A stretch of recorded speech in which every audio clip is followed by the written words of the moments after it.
If you're over 60, please listen carefully. This could save your life. Every morning, millions of seniors begin their day with a habit they believe protects their heart. But as a heart surgeon, I can tell you, it's quietly doing the opposite. It doesn't hurt, it doesn't warn you, and by the time you notice something's wrong, it may already be too late. I've seen it countless times in the operating room. Men and women who never smoked, who ate clean, who exercised, suddenly clutching their chest, whispering, "Doctor, I thought I was healthy." The truth is, this one simple routine silently thickens the blood, strains the heart, and starves it of oxygen. And the worst part, most people think it's helping them. If you or someone you love does this every day, you need to hear what I'm about to share. It could change everything you believe about heart health. Before we dive in, if you haven't subscribed yet, I recommend you hit that button and turn on the bell so you never miss another health tip made just for you. If you enjoy this video, type 1 in the comments. If not, type 0 to let me know how I can make better content for you. When you look at an image of the human heart, it seems strong, powerful, almost unstoppable. 4 chambers, beating over 100,000 times a day without rest. But what most people never realize is just how delicate that rhythm really is, how easily the smallest imbalance can throw it off. Your heart doesn't scream when it's in trouble. It whispers. It strains quietly, compensating for the stress you unknowingly place on it day after day. And that's why this one common habit, though it feels harmless, becomes so dangerous. Every time you perform it, your blood thickens slightly. That might not sound like a big deal, but think of what that means inside your arteries. Your heart is a pump, and your blood vessels are the pipes that carry life through every organ. When your blood becomes thicker, it's like trying to push honey through a straw. The heart must squeeze harder to keep everything moving, and that extra effort raises the pressure inside the arteries. Over time, that constant pressure acts like friction on the inner walls of your vessels. Tiny microtears form, and your body responds by sending in platelets and cholesterol to patch them. That's how plaque begins, not from one bad meal, but from daily strain your heart is forced to overcome. And it doesn't stop there. The thicker the blood becomes, the slower it moves. That means less oxygen reaches your cells, especially the heart itself. Every heartbeat is a promise, a surge of oxygen-rich blood sent out to keep you alive. But if the blood is sluggish or sticky, your heart muscle doesn't get what it needs. It begins to starve, slowly, quietly. You might not notice at first. Maybe you feel a little more tired than usual, a little dizzy when standing up, a bit winded after climbing the stairs. You tell yourself it's just age, but what's really happening is that your heart is working twice as hard to do half as much. Think of a garden hose. When it's full of clean water, the flow is smooth and easy. But if you kink that hose, the pressure builds behind the blockage. The hose stiffens, the water struggles to move forward, and eventually the material weakens. That's what's happening inside your body. The arteries begin to lose their elasticity, becoming rigid like old rubber tubing. When that happens, blood pressure doesn't just rise, it stays high. The heart has to adapt by thickening its walls, which might sound like strength, but is actually exhaustion in disguise. And as you age, your body loses the ability to recover from this constant tension. The kidneys can't filter as efficiently. The liver slows down. Even your brain receives less blood flow. You might find yourself forgetting small things, feeling foggy, or waking up tired no matter how long you've slept. Those are all signs that your circulation is under stress. And yet, most seniors don't connect these symptoms to what they do every morning because this habit doesn't hurt. It doesn't sting or burn. It feels normal, even comforting. But here's what makes it truly dangerous. This strain doesn't need years to cause harm. For some people, it only takes months. A single night of poor hydration, a morning dose of something that spikes your pressure, and your blood becomes the perfect storm, thick, dehydrated, and under force. All it takes is one vulnerable artery, one moment of weakness, for that silent suffering to turn into a heart attack or a stroke. The scary truth is your heart doesn't break in an instant. It breaks in silence over thousands of heartbeats until one day it simply can't recover. And the reason so many people never see it coming, because the habit causing it feels so ordinary, so routine, that most don't even think twice before doing it again tomorrow morning. The operating room has a sound you never forget. It's the steady rhythm of the heart monitor, the quiet hum of machines, and the whisper of a surgical team moving in sync. But sometimes that rhythm changes, it slows, it falters, and when it does, you can feel every person in the room hold their breath. That's what happened with Mr. Reynolds, a 72-year-old retired engineer who came in with what he thought was just chest tightness. By the time he reached the hospital, his heart was barely pumping. When I opened his chest, I could see the damage right away. His arteries were hard, rigid, like old garden hoses that had lost all flexibility. The vessels that should have been soft and elastic were chalky and fragile. Years of silent strain had taken their toll. He wasn't overweight. He never smoked. He prided himself on eating healthy and walking every day. His mistake wasn't what he did, it was what he didn't know. For years, every morning, he started his day with the same habit he believed kept him strong. But in reality, it was thickening his blood, dehydrating his body, and making his heart work overtime. Every beat was like pushing sludge through narrow pipes. The strain built up slowly, invisible, until one morning his chest tightened, his breath shortened, and his heart could no longer keep pace. During surgery, time seems to both stand still and rush by. The air is cold, the lights are blindingly bright, and yet you barely notice any of it. You're focused only on one thing, getting that heart to beat again. We grafted 3 new bypasses, rerouting blood around the blocked arteries. When I finally removed the clamp and watched the heart restart, it fluttered weakly at first, then steadied.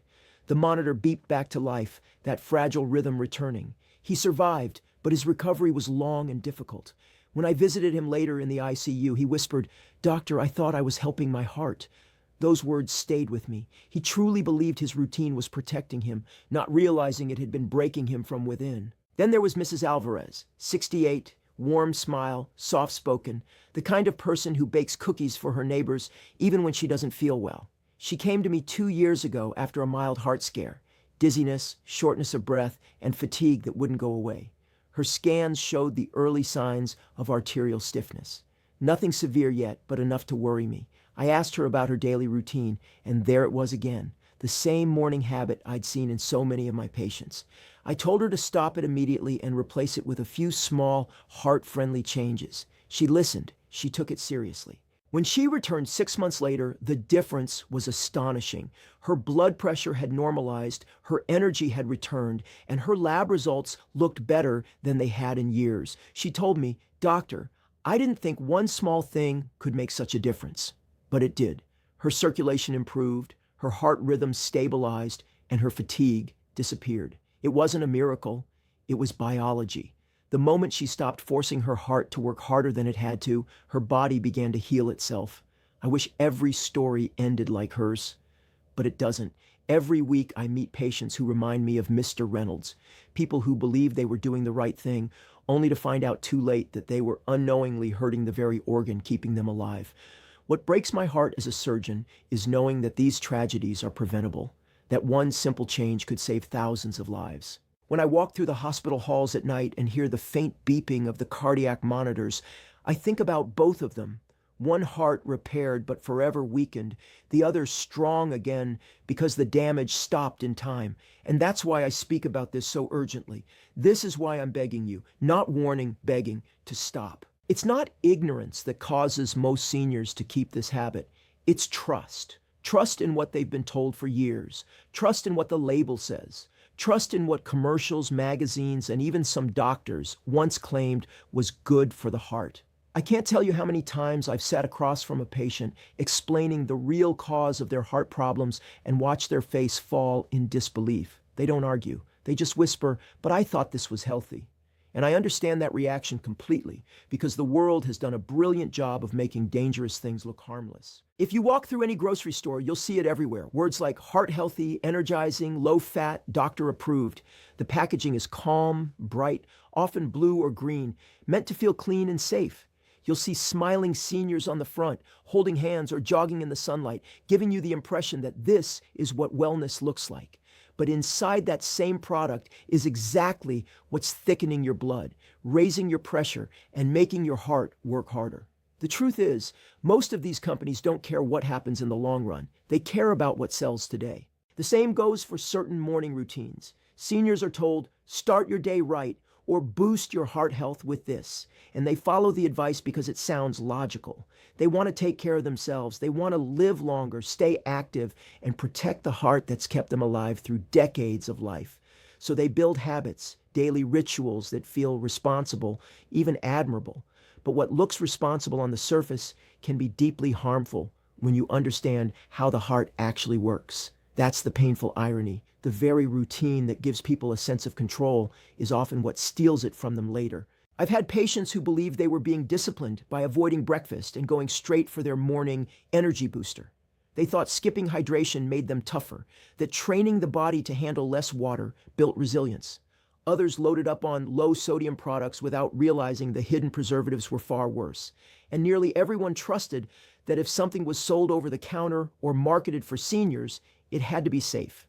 But what you don't see on those labels is how these habits impact the delicate balance of your cardiovascular system, the hydration, the viscosity, the oxygen flow. The damage doesn't show up right away, so it feels harmless, until suddenly it's not.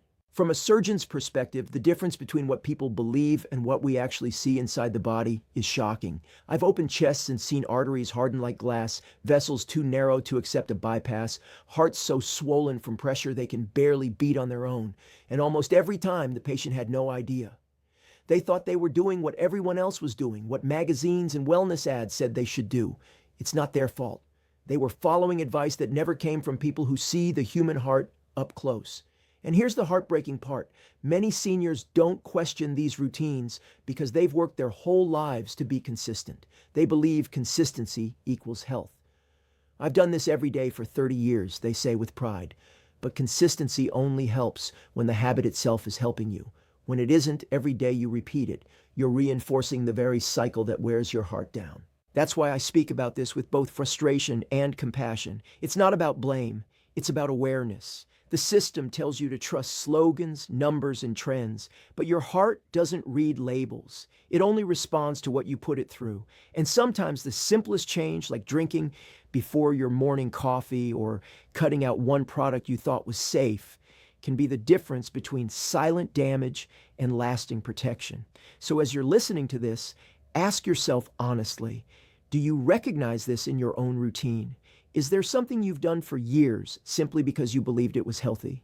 If that question makes you pause, good, because that pause might just be the first moment your heart has had a chance to rest in a long time. There's good news in all of this, and it's the part I love most about my work. The heart is astonishingly forgiving. Even after years of strain, inflammation, and neglect, it wants to heal. It's built to adapt, to repair, to keep you alive through almost anything. I've seen patients come back from heart failure stronger than they ever imagined simply by changing one daily routine. That's why this next part is so important. Stopping the harmful habit isn't enough. You need to replace it with something that helps your heart recover.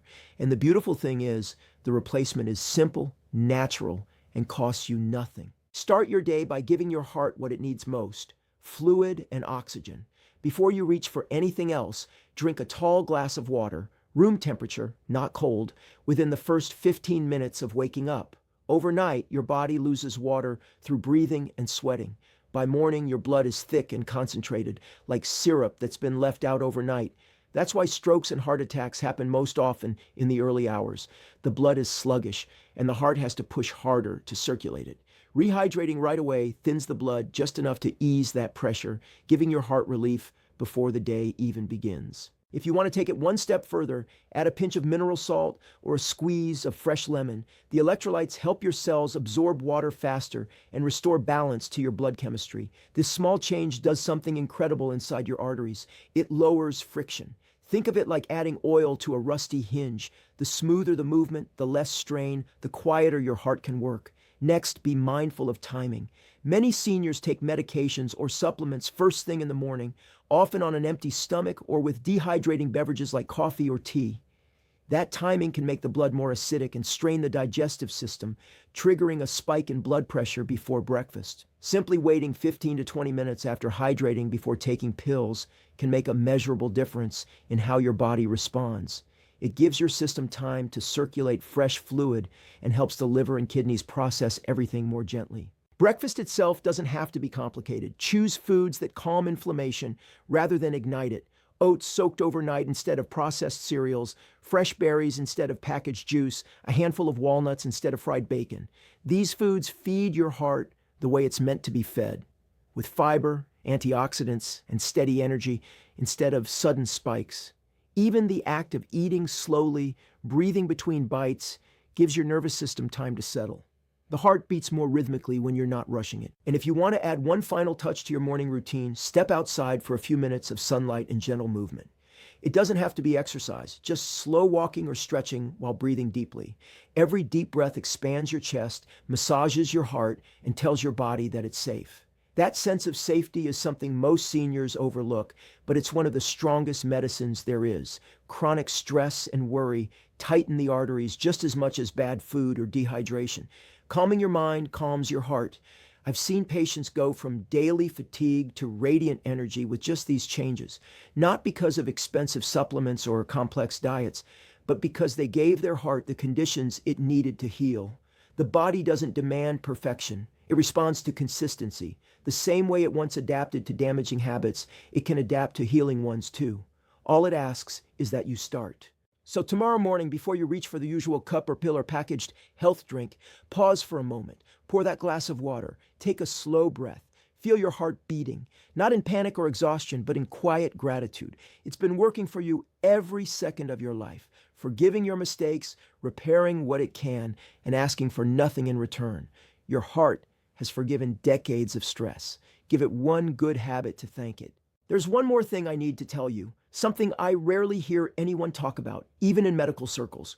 You can do everything right in the morning, stay hydrated, eat well, manage your stress, and still put your heart under silent strain every night without realizing it. It's what happens in the hours before you go to bed, when you think your body is resting, but your heart is actually fighting to stay balanced. I'm talking about late night habits that quietly undo all the good you've done during the day. Here's the truth. Your heart never sleeps. While you rest, it continues to pump, to heal, to repair the damage that's been done. But it can only do that efficiently if your body is calm, your blood is thin enough to flow freely, and your pressure has time to drop.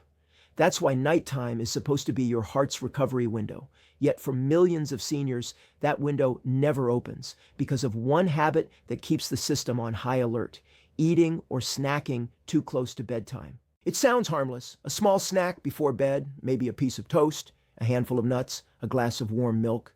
But when you eat late, your digestive system jumps into action at the very moment your heart needs to slow down. Blood that should be flowing evenly through your body is redirected to the stomach and intestines, forcing your heart to pump harder to manage both digestion and circulation. This dual workload raises nighttime blood pressure, thickens the blood as fluid shifts toward the gut, and can even reduce oxygen flow to heart tissue. For someone already dealing with mild dehydration or high blood pressure, this extra effort can be the final straw.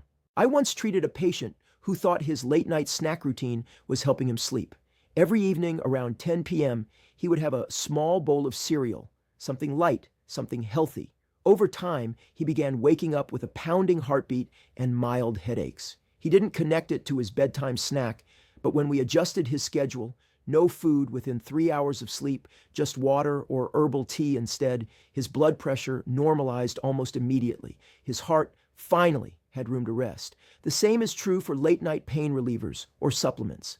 Many people take them right before lying down, unaware that certain medications can constrict blood vessels or dehydrate the body overnight. Even caffeine-free teas and natural sleep aids can contain ingredients that elevate heart rate or interact with prescriptions. The result is a heart that spends the night working overtime when it should be repairing itself. What makes this danger so deceptive is how ordinary it feels. Late-night snacking is comforting, familiar, a small ritual to end the day. But biologically, it traps your heart in a state of constant activity. While your mind drifts into dreams, your arteries are under quiet pressure, your blood thickens slightly, and your heart's rhythm becomes uneven. This subtle imbalance, repeated night after night, contributes to the same inflammation and arterial stiffness that morning dehydration does. It's a hidden cycle, morning strain followed by nighttime stress, that never gives your cardiovascular system a chance to reset. That's why I tell my patients to treat their evening hours with the same respect as their mornings. Let your heart unwind before you sleep. Finish dinner early, hydrate gently, and allow your body at least 2 hours to rest before lying down. It's a simple shift, but it changes everything. Your blood pressure lowers naturally, your pulse steadies, and your heart rate variability, one of the best indicators of heart health, begins to improve. The next morning, your heart wakes up stronger instead of exhausted. You see, heart disease isn't just about what happens inside your arteries. It's about how you treat your body across the rhythm of a full day. The small patterns, the timing, the repetition, those are what determine whether your heart ages gracefully or collapses under quiet pressure. So take this as your final warning and your final hope. The choices you make after sunset matter just as much as the ones you make at sunrise. Because when the heart can't rest, it can't heal. And when it can't heal, it can't keep protecting you. There's another nightly routine that's even more dangerous, one that millions of people do without ever realizing how it affects their blood and their breathing. It's the kind of habit that doesn't just strain the heart, but also the brain and lungs. And if you've ever done it even once, you need to hear what I'm about to share next, because it could save your life before your next heartbeat.